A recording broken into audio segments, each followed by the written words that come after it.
संतोष देशमुख यांच्या पत्नी अश्विनी देशमुख आपल्यासोबत आहेत.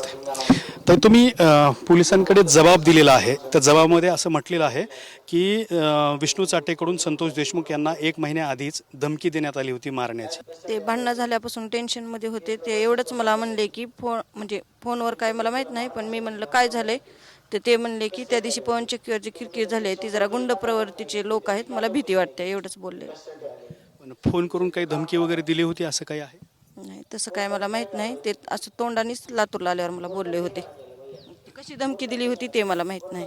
पण काय ते संतोष देशमुख तुम्हाला काय म्हणाले होते? म्हणजे मला भीती वाटायली त्या भांडणामुळे. ते गुंड प्रवृत्तीचे लोक आहेत आणि ते मला असं भीती वाटायली त्यांच्यापासून भांडण्याची, मारण्याची. मग त्यांनी हे पोलिसांकडे वगैरे सांगितलं होतं का? काही संरक्षणाची मागणी वगैरे केली होती का? नाही, ते मला माहीत नाही.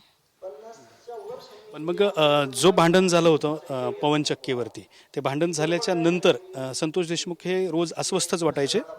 हां, ते भांडणं झाल्यानंतर लगेच शनिवारी ते माझ्यासोबत लातूरला आले होते. मग ते भांडणं झाले असे म्हणल्यामुळेच मी म्हणलं जाऊ नका, मग इथंच थांबा, कशाला जाता, तुम्हाला भीती वाटायला तर.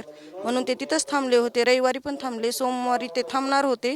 नंतर त्यांना लईच फोन येले कुणाचे येत होते ते काय मला माहीत नाही. मग ते मला म्हणले काम आहे, मला गावाकडे जावं लागते. म्हणजे फोन येत होते त्यांना सारखे? हां, फोन येत होते. पण फोनवरून धमकी दिली का नाही हे तुम्हाला कल्पना नाही? नाही, ते फोनवरून दिलेली माहीत नाही. ते तोंडीच मला बोललेले, म्हणजे हां भीती, ते जास्त असे लोक हे आहेत म्हणून मला भीती वाटायला, एवढंच म्हणले. कॅमेरामन अमित आडेसोबत दत्ता कानवटे, TV9 मराठी, मसाजो.